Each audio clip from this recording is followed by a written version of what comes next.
नमस्कार। राजकीय स्नातकोत्तर महाविद्यालय 12 की ई क्लासेस में आपका स्वागत है। आज हम विद्रिता अंश का अध्ययन करेंगे जो कवि मैथिली शरण गुप्त द्वारा रचित द्वापर खंड काव्य से लिया गया है। अधिकारों के दुरुपयोग का कौन कहाँ अधिकारी, कुछ भी स्वतः नहीं रखती क्या अर्धांगिनी तुम्हारी। मैं पुण्यार्थ जा रही थी, तुम पाप देख बैठे हो, और आप अवसर के वर को शाप लेख बैठे हो। इसमें विद्रिता जो नारी है उसने अब पत्नी के अधिकारों तथा उसके स्वतंत्र आचरण की परंपरा का उल्लेख इन पंक्तियों में किया है। अधिकारों के दुरुपयोग का कौन कहाँ अधिकारी। इन पंक्तियों में विद्रिता जो स्त्री है वो कहती है कि गृहस्थ जीवन में पति और पत्नी के अधिकारों का कौन कितना उपयोग करता है, कौन कितना उन अधिकारों का दुरुपयोग करता है तथा किसे कितना अधिकार है। कुछ भी स्वतः नहीं रखती क्या अर्धांगिनी तुम्हारी। स्वतः शब्द का अर्थ है स्वतंत्रता, अर्धांगिनी का अर्थ पत्नी से है। तो विद्रिता नारी कहती है कि गृहस्थ जीवन में पति पत्नी का क्या अधिकार है, उन अधिकारों का कितना कौन उपयोग कर रहा है और कौन दुरुपयोग कर रहा है।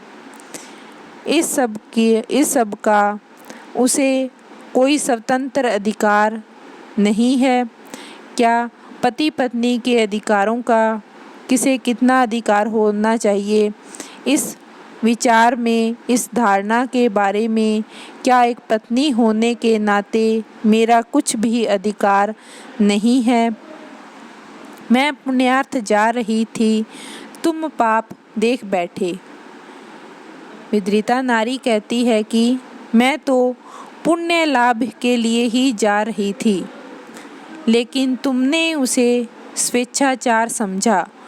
तुमने मेरे इस स्वतंत्र आचरण को, मैं तो अपना जो स्वतंत्र आचरण है वो पुण्य लाभ के लिए ही कर रही थी। मैं अपने अधिकारों का उपयोग एक पुण्य कार्य के लिए ही कर रही थी, लेकिन तुमने मेरे इस अधिकारों की स्वतंत्रता को, इस स्वतंत्र आचरण को पाप मान लिया और आप अवसर के वर को शाप लेख बैठे हो।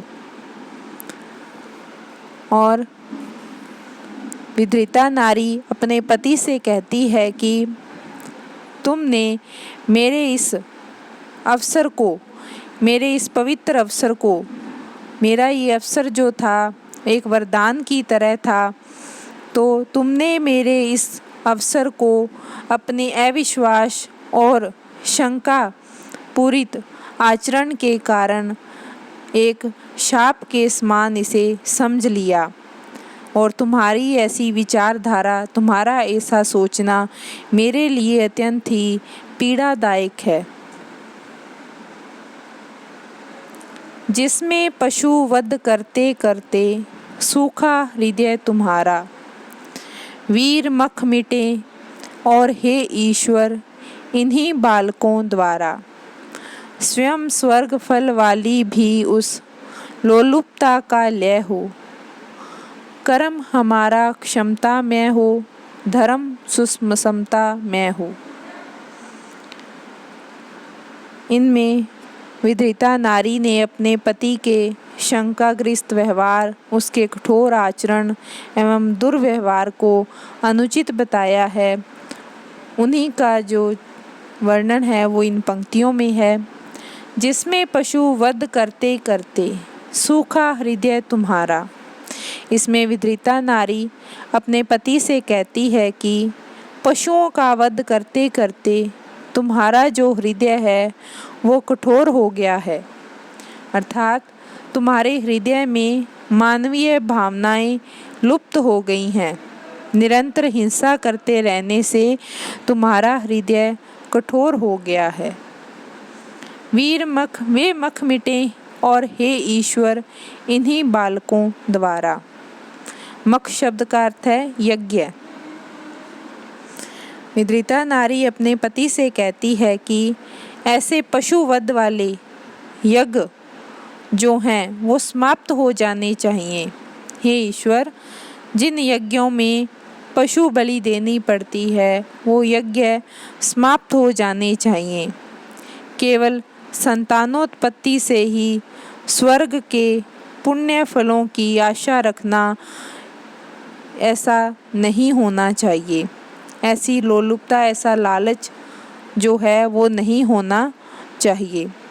इसमें अर्थात इसका भाव यह है कि यज्ञ पशु बलि देकर यज्ञ करना और इनसे ही संतान प्राप्त होती है और संतानोत्पत्ति से ही हमें स्वर्ग के पुण्य फलों का, स्वर्ग के लाभों का जो है वो लाभ मिलता है। ऐसा लालच रखना सर्वथा व्यर्थ है। ऐसी आकांक्षा नहीं होनी चाहिए। इस लोलुपता का, इस लालच का विनाश होना चाहिए।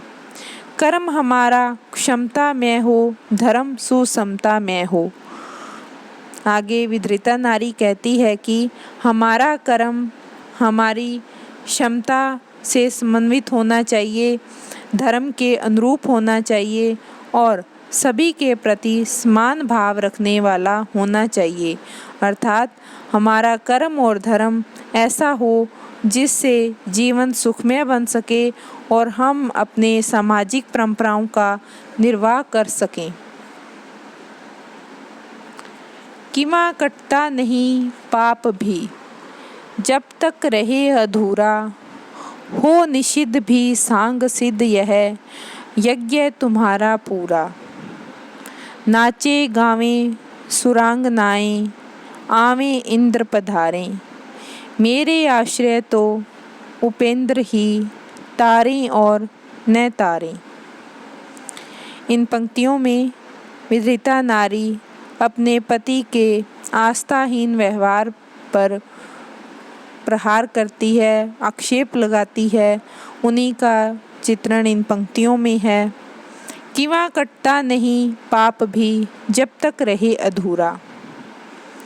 इसमें विद्रिता नारी कहती है कि इस संसार में जब तक पाप अधूरा रहता है तब तक वह समाप्त नहीं हो जाता। अर्थात जब तक पाप अधूरा है तब तक वह समाप्त नहीं हो सकता। पाप का घड़ा भरने पर ही वह फूटता है। इसी प्रकार पाप पूरा होने पर ही उसका नाश होता है। हो निषिद्ध भी सांग सिद्ध यह यज्ञ तुम्हारा पूरा। निषिद्ध शब्द का अर्थ है मना करना। सांग शब्द का अर्थ है अंगों सहित। इसमें विद्रिता नारी कहती है इन पंक्तियों में कि तुम्हारा जो यह यज्ञ है, अपने पति से कहती है कि तुम्हारा यह यज्ञ हर तरह के अंगों के साथ सिद्ध होने पर भी दान कर्म का मना करने पर यह यज्ञ कैसे पूरा हो सकता है। अर्थात तुम्हारा यज्ञ हर प्रकार के अंगों से युक्त होने पर भी अगर तुम दान और कर्म नहीं करोगे तो यह यज्ञ अधूरा ही रहेगा, यह पूरा नहीं हो सकेगा। नाचे गावें सुरांगनाएं, आवें इंद्र पधारें। तुम्हारे इस यज्ञ में भले ही सुरांगनाएं शब्द का अर्थ है अप्सराएं। तुम्हारे इस यज्ञ में भले ही अप्सराएं आकर नाचें गाएं और स्वयं देवराज इंद्र भी आ जाएं, परंतु इस यज्ञ का जो सुफल है वो तुम्हें नहीं मिलेगा। मेरे आश्रय तो उपेंद्र ही, तारें और न तारें। उपेंद्र शब्द से तात्पर्य विष्णु भगवान से है। आगे विधृता कहती है कि मेरी आस्था तो, मेरे आश्रय तो भगवान विष्णु ही हैं। वे चाहे मेरा उद्धार करें, तारें शब्द का अर्थ है उद्धार करना। वे चाहे मेरा उद्धार करें या ना करें, मेरे तो एकमात्र आश्रय भगवान विष्णु ही हैं। वृत्तियों की उन कुल स्त्रियों के प्रति अश्लील रहो तुम, फिर भी श्रोत्रिय होत्री ठहरे। क्यों न सुशील रहो तुम, मैं भूखों को भोजन देने जाकर भी दुशीला। ललना तो छलना है ओहो, धन्य तुम्हारी लीला। इन पंक्तियों में विधृता नारी अपने पति के आचरण को लेकर उस पर आक्षेप करती है और अपना दुख प्रकट करती है। वृत्तियों की उन कुल स्त्रियों के प्रति अश्लील रहो तुम।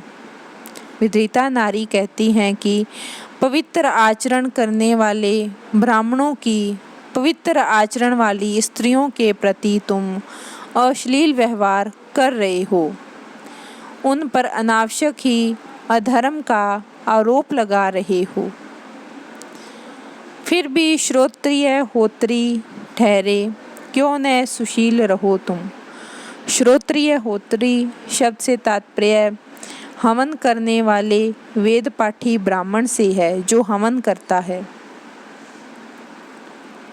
इसमें विधृता व्यंग्य करती हुई कहती है कि अपने पति से कहती है कि तुम यज्ञ करने वाले, हवन करने वाले ब्राह्मण हो, स्वयं को सदाचारी मानकर तुम दूसरों को भी सदाचारी कह सकते हो, अर्थात तुम दूसरों को भी सदाचारी कहो, उन पर अपवित्र आचरण का आरोप मत लगाओ। मैं भूखों को भोजन देने जाकर भी दुशीला। यदि मैं भूखों को भोजन देने गई, फिर भी तुम मेरे पवित्र आचरण पर शंका करते हुए मुझे दुराचरण वाली कहने लगे। इसलिए तुम स्वयं को अगर पवित्र आत्मा मानते हो तो दूसरों के प्रति तुम्हारा ऐसा आचरण करना ठीक नहीं है। ललना तो छलना है ओहो, धन्य तुम्हारी लीला। तुम्हारी दृष्टि में तो नारी, ललना का अर्थ है नारी, छलना का अर्थ है धोखा। तुम्हारी दृष्टि में तो नारी एक धोखा है। बड़े दुख की बात है कि नारी के संबंध में तुम्हारी जो मानसिकता है वो बहुत ही विकृत और संकुचित है। तुम खुद को तो एक पवित्र आत्मा मानते हो, लेकिन जो दूसरी नारियां हैं, जो पवित्र आचरण करती हैं, जो धर्माचरण करती हैं, उन पर अधर्माचरण का आरोप लगाते हो। हुए वत्स धेनुक वध से वे, गो घातक हत्यारे। तुम शुचि पशु बलि पर ही जिनके, सप्त तंतु हैं सारे। वत्स न था वह बाघ और वह धेनुक था खर दानव। लोक यज्ञ में ऐसी बलि दे, हो तो ऐसा मानव। इनमें विधृता अपने पति से श्री कृष्ण का जो आचरण, जो मानव हितकारी है, उसके बारे में बताती हुई कहती हैं कि उनके आचरण पर संदेह करना व्यर्थ है। वत्स शब्द का अर्थ है बछड़ा, धेनुक शब्द का अर्थ है गधा, गोघातक गाय की हत्या। हुए वत्स धेनुक वध से वे, गोघातक हत्यारे। इन पंक्तियों में विधृता कहती है कि श्री कृष्ण ने बछड़े और गधे का वध किया, क्या इससे वे गो हत्या करने वाले अर्थात पापी हो गए। तुम शुचि पशु बलि पर ही जिनके सप्त तंतु हैं सारे। शुचि का अर्थ होता है पवित्र, सप्त तंतु यज्ञ विधान। इन पंक्तियों में विधृता कहती है कि तुम सारे यज्ञ विधानों में जितने भी तुम यज्ञ करते हो वो पशु बलि से संपन्न होते हैं, तो क्या फिर तुम इससे पवित्र हो? पशु बलि करके भी तुम अपने आप को पवित्र मानते हो। वत्स था वह बाघ और वह धेनुक था खरदानव। तुम श्री कृष्ण पर जिस बछड़े और गधे को मारने का आरोप लगाते हो, वह वास्तविक रूप में बछड़ा जो था वो बाघ था, और यानी बछड़े के भेष में हिंसक असुर यानी कि राक्षस था, और धेनुक गधे के वेश में वो धेनुकासुर नाम का एक राक्षस था, जिनका वध करके श्री कृष्ण ने पूरे लोक जीवन की रक्षा की थी। लोक यज्ञ में ऐसी बलि दे हो तो ऐसा मानव, जो लोकहित रूपी यज्ञ में ऐसी बलि दे, वह परोपकारी मानव बन सकता है। जिसकी ऐसी बलि देने से अगर मानव का कल्याण हो तो वह कोई पाप नहीं है। लेकिन तुम तो अधर्म का आचरण करते हुए भी खुद को पवित्र मानते हो, और दूसरे जो धर्म का आचरण करते हैं उन पर अधर्माचरण का आरोप लगाते हो। ऐसा व्यवहार, ऐसा सोचना ठीक नहीं है।